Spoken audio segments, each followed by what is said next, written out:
Assalamu alaikum to all of you.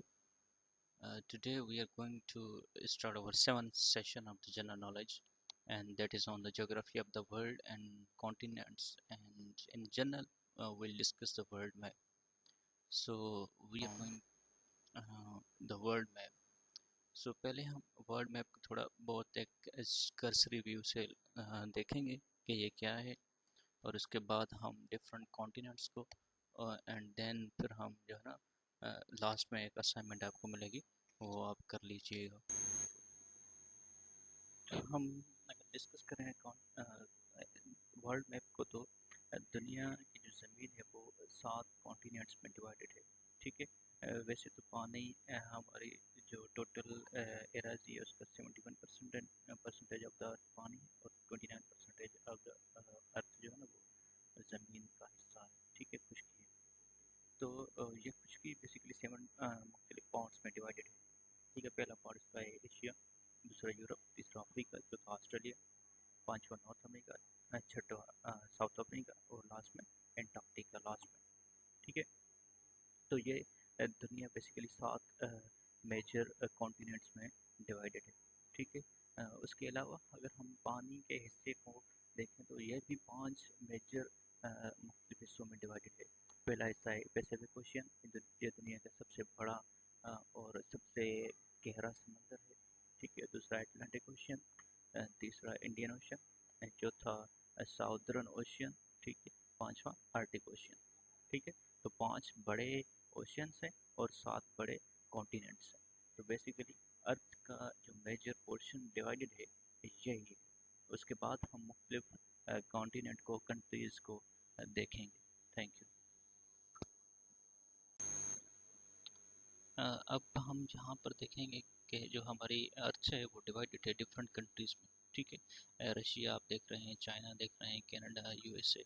तो basically ये मुख्तलिफ कंट्रीज़ हैं, और इसके अलावा जो ये ब्लू लाइंस हैं ये हमारा समंदर हैं। ठीक है। ये टोटल खुशकी हमारी ये है। ठीक है, जिसमें डिफरेंट कंट्रीज़ हैं, और उसके अलावा डिफरेंट कॉन्टिनेंट्स हैं, उस कॉन्टिनेंट्स में डिफरेंट कंट्रीज़ हैं, उस कंट्रीज़ में डिफरेंट एरियाज हैं। ठीक है। आगे चलकर हम पर्टिकुलरली एक एक कॉन्टेंट को जो कॉन्टिनेंट को अलग अलग तरीके से डिस्कस करते हैं। सबसे पहला जो हमारा कॉन्टिनेंट है वो एशिया है। एशिया दुनिया का सबसे बड़ा जो है ना वो कॉन्टिनेंट है। मतलब जो भी कॉन्टिनेंट है हमारे साथ, उसमें सबसे बड़ा जो है ना वो एशिया है। तो एशिया को अगर हम मज़ीद डिस्कस करें तो ये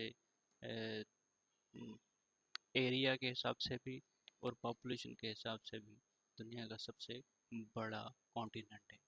ठीक है। और इसका सबसे बड़ा जो कंट्री है वो रशिया है, और जो सबसे बड़ा पॉपुलेशन में है वो इंडिया है। एरिया के हिसाब से सिर्फ रशिया सबसे बड़ा है, और पॉपुलेशन के हिसाब से इंडिया इसमें सबसे बड़ा है। ठीक है। इस कॉन्टिनेंट में ऑलमोस्ट 4.7 बिलियन पीपल स्टिल मौजूद है अभी तक। ठीक है। और इसमें कंट्रीज़ की जो तादाद है 49 है। ठीक है, जिसमें मेजर कंट्री है चाइना हो गई, इंडिया, जापान, पाकिस्तान, रशिया। आपको मज़ीद ये बताऊं कि रशिया का आधा पार्ट यानी थोड़ा पार्ट यूरोप में भी है, और बाकी 80% है जो रशिया का है वो एशिया में। तो रशिया एक ऐसा कंट्री है जो कि यूरोप का भी सबसे बड़ा कंट्री है, और एशिया का भी सबसे बड़ा कंट्री है, क्योंकि ये दोनों कॉन्टिनेंट में शामिल है। ठीक है। और जो इसके फीचर्स हैं, माउंट एवरेस्ट जैसा बड़ा जो है ना वो माउंटेन यहाँ पर मौजूद है। उसके अलावा डिजर्ट्स है, यहाँ पे रिवर्स है, मल्टीपल रिवर्स हैं। तो इसके फीचर्स भी डाइवर्स हैं। ठीक है। और ये रिच इन एंशियंट सिविलाइजेशन है। यहाँ पे दुनिया के कदीम तहजीबें आबाद हुई, जिसमें इंडस वैली है। ठीक है।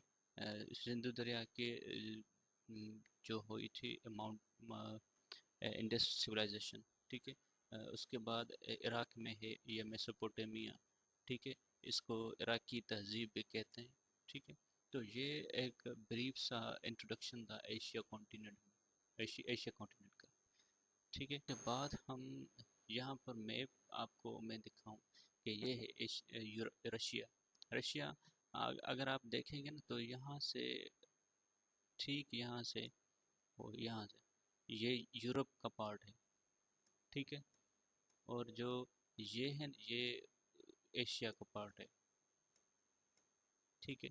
बाकी भी ये कंट्रीज हैं, इस एरिया को कहते हैं मिडल ईस्ट, एम ई, ठीक है। मिडिल ईस्ट भी एशिया का पार्ट है, ठीक है। सऊदी अरब हो गया, कतर हो गया, यमन हो गया, ओमान हो गया, इंडिया, पाकिस्तान, चाइना, ये सारे, जापान, इंडोनेशिया, मलेशिया, फिलीपीन, ये सारे कंट्रीज जो है ना वो एशिया कॉन्टिनेंट में, ठीक है। उसके बाद हम सेकंड नंबर पे देखें तो अफ्रीका है, ठीक है। सेकंड लार्जेस्ट कॉन्टिनेंट है ये अफ्रीका। इसको डार्क कॉन्टिनेंट भी कहते हैं क्योंकि यहाँ पे लोग जो है ना सिविलाइज नहीं है, वही पुराने तौर तरीके से रहते आ रहे हैं अभी तक भी, ठीक है। स्टिल अभी तक कोई ऐसा भी कंट्री है जहाँ पे लोग जो है ना वो सही तरीके से कपड़े भी नहीं पहनते, तो इसको डार्क कॉन्टिनेंट कहते हैं क्योंकि यहाँ पे सहूलियत नहीं है, यहाँ पे इतने मॉडर्न इक्विपमेंट्स नहीं है, स्कूल्स नहीं है, हॉस्पिटल्स नहीं है, तो इसलिए डार्क कॉन्टिनेंट इसको कह दिया, ठीक है। यहाँ पे ऑलमोस्ट 1.4 बिलियन पीपल रहते हैं, इसमें 54 कंट्रीज़ हैं। लार्जेस्ट बाय पॉपुलेशन जो है वो नाइजीरिया है, और लार्जेस्ट बाय एरिया जो है ना वो अल्जीरिया है, ठीक है। नाइजीरिया पॉपुलेशन के हिसाब से एंड अल्जीरिया एरिया के हिसाब से, ठीक है। यहाँ पे भी डिजर्ट्स हैं, रिवर्स हैं, और विक्टोरियन फॉल्स हैं। डाइवर्स इकोसिस्टम है, यहाँ पे आपको बड़े बड़े जंगलात मिलेंगे, ठीक है, बड़े बड़े दरिया मिलेंगे। और इस कॉन्टिनेंट को क्रेडल ऑफ ह्यूमन काइंड भी कहते हैं क्योंकि हिस्ट्री में आता है कि जो सबसे पहले इंसान वजूद रखते थे इस रुए ज़मीन या अर्थ पे, तो वो अफ्रीका के इंसान थे, ठीक है। तो इसलिए भी इसको क्रेडल ऑफ ह्यूमन काइंड भी कहते हैं। अगर हम मैप देखें तो ये आपको मैप नज़र आएगा।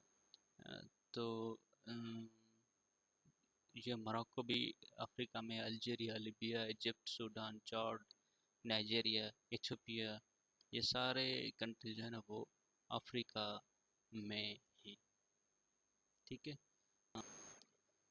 तो इसके बाद हम अगर डिस्कस करें तो ये नॉर्थ अमेरिका है।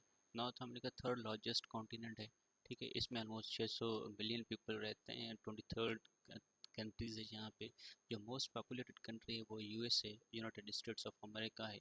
और जो एरिया के हिसाब से सबसे बड़ा कंट्री है वो कनाडा है, ठीक है। उसके अलावा भी कंट्रीज हैं, मैक्सिको है, क्यूबा है, और भी बहुत हैं, ठीक है। यहाँ पे भी डाइवर्स फीचर्स हैं, ठीक है। इसमें माउंटेन्स आ जाते हैं, रिवर्स आ जाती हैं, ग्रेट लेक्स आ जाती हैं, ठीक है। और सबसे अहम बात ग्रीनलैंड। ग्रीनलैंड क्या है? ये बर्फ़ का एक आइलैंड है। आइलैंड इसको कहते हैं जिसके अराउंड पानी हो और एक ही ज़मीन का टुकड़ा हो मौजूद, ठीक है, उसको आइलैंड कहते हैं, ठीक है। और आर्कटिक रीजन मतलब ऐसे रीजन या ऐसे इलाके जहाँ जो बर्फीले हों, तो उसको आर्कटिक रीजन कहते हैं, या आर्टिक ओशन, या आर्टिक जो ओशन है उसके करीब रीजन्स को कहते हैं आर्टिक रीजन। इकोनॉमिकली ये डेवलप्ड है और डाइवर्स लैंडस्केप एंड क्लाइमेट मौजूद है यहाँ पे, ठीक है। अ, तो ये था नॉर्थ अमेरिका के बारे में थोड़ा बहुत। उसके बाद हम इसके अगर हम मैप को डिस्कस करें तो आप देख सकते हैं कि ये कनाडा है, और ये यूएसए है, और ये मेक्सिको है, बाकी भी कंट्रीज मौजूद हैं। मगर जो सबसे एरिया के हिसाब से सबसे बड़ा कंट्री है वो कनाडा है, और पॉपुलेशन के हिसाब से सबसे जो बड़ा कंट्री है वो यूनाइटेड स्टेट्स ऑफ अमेरिका है। तो इस पूरे कॉन्टिनेंट को क्या कहते हैं? North America. बेसिकली अमेरिका एक बड़ा कॉन्टिनेंट है, तो इसको डिवाइड किया गया है दो हिस्सों में। एक नॉर्थ अमेरिका जो कि नॉर्थ की तरफ हो, और एक साउथ अमेरिका जो कि साउथ की तरफ हो। अब आते हैं हम साउथ अमेरिका की तरफ। तो ये फोर्थ लार्जेस्ट कॉन्टिनेंट है, इसमें 430 मिलियन पीपल रहते हैं। कंट्रीज इसके 12 हैं जस्ट। इसका पॉपुलेशन और एरिया के हिसाब मतलब दोनों के हिसाब से जो सबसे बड़ा कंट्री है वो ब्राज़ील है, ठीक है। बाकी भी कंट्रीज हैं, अर्जेंटीना, कोलंबिया, पेरू, चिली, ठीक है। फीचर्स भी इसके डाइवर्स हैं, अमेज़न रिवर जो आप सुनते हो, ये यहाँ पे मौजूद है ब्राज़ील में और डिफरेंट कंट्रीज़ में। ठीक है, इसकी बायो डाइवर्सिटी और नेचुरल रिसोर्सेज भी डाइवर्स हैं। इसके और बाद इसको मैप को डिस्कस करते हैं तो आपको नज़र आएगा कि ये ब्राज़ील जो कि सबसे बड़ा है पॉपुलेशन के हिसाब से भी, और एरिया के हिसाब से भी। उसके बाद जो है ना वो अर्जेंटीना है। ठीक है, बाकी भी डिफरेंट कंट्रीज यहाँ पे मौजूद हैं। तो ये नॉर्थ अमेरिका है, साउथ अमेरिका। उसके तो बाद हम थोड़ा बहुत यूरोप को डिस्कस करें। यह Europe basically small in size है। यहाँ पे यूरोप का कोई इतना बड़ा एरिया नहीं है, मगर ये मोस्ट पॉपुलेटेड और डेवलप्ड कंट्रीज़ हैं। ये बहुत ही तरक्की याफ्ता कंट्रीज़ हैं। 740 मिलियन पीपल रहते हैं यहाँ पे। 44 कंट्रीज़ हैं, छोटे छोटे हैं।